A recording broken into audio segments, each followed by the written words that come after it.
Houses are going faster than expected, both in Yuma and Imperial County. Once that listing is made public, buyers are quickly contacting listing agents to make appointments, and some even going as far as making offers contingent upon seeing the home. But that's not what realtors expected at the start of the pandemic. On the contrary, the pandemic raised many concerns. As soon as March hit, we were like, oh my gosh, what's going to happen, right? I personally thought that it was going to come to a screeching halt, but it didn't.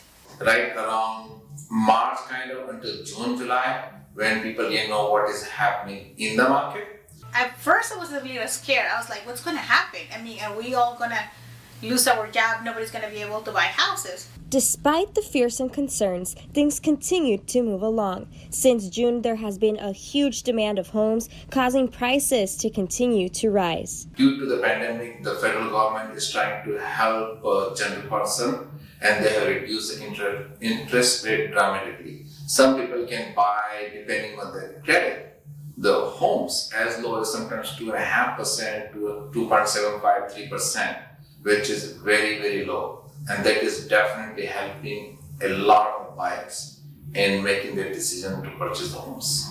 So with the rates coming down, people were very motivated because normally their payment, they were saving $200-300 on what they would have normally paid, let's say like 6 months before. So on the same house, a $250,000 house, they're going to pay $300 less. But since more people are buying homes now, inventory has decreased while competition for buying a home has increased. The one thing that we've been seeing in the last 6 months is prices are very competitive. People are coming with $2,000, $5,000, $10,000 in cash to get a house because we don't have enough housing. And this is all over the board.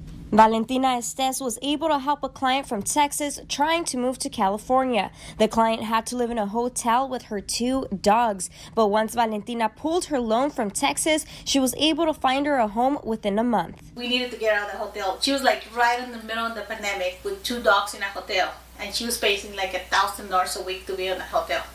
So she didn't know this was going to happen. So the people who want to sell, this is a perfect time.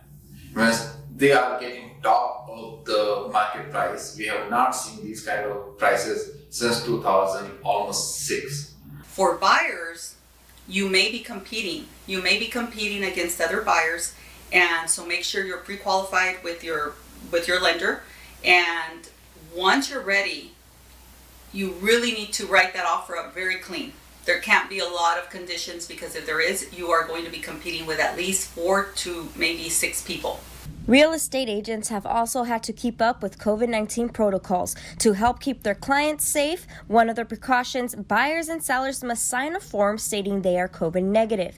Another measure, only 2 people can take a tour of the home as opposed to having the entire family. Our new normal is we always have to be prepared now with hand sanitizer, gloves, mask, of course, and shoe covers. So that was one of the things that we also needed, especially with homes that are occupied. Lenders also have new protocols. We decided to sign the loan documents hybrid. What hybrid means, clients sign 70% online and 30% in front of the notary. I had an amazing team of notaries that they will go to the houses. They will sign outside in a table in a garage to make sure that everybody was safe. There are programs that can help people struggling to pay their homes due to the pandemic, but they have to reach out and ask for help. The forbearance program, it is helping a lot of people. If you have an owner who is behind in their payments, their home payments, or even a landlord who is behind in his payments because he has not been able to collect the rent, the lenders are being very flexible with the forbearance program. Some locals are ready to move into bigger homes due to stay-at-home schooling and work. Jay Goyle says a common question he hears from people is, what are the expectations on interest rates for the long term? It is impossible for anybody to predict. But due to this pandemic, we don't expect the federal government to increase interest rate anytime soon. It's a weird year for all of us because we didn't have no birthdays, no get-togethers. I think when it comes to the economy was good for real estate. With interest rates dropping, some homeowners also thought it was time to refinance. What some may have thought would have been the worst year for real estate turned out to be better than expected. Reporting with 13 on your side, I'm Mercedes Martinez.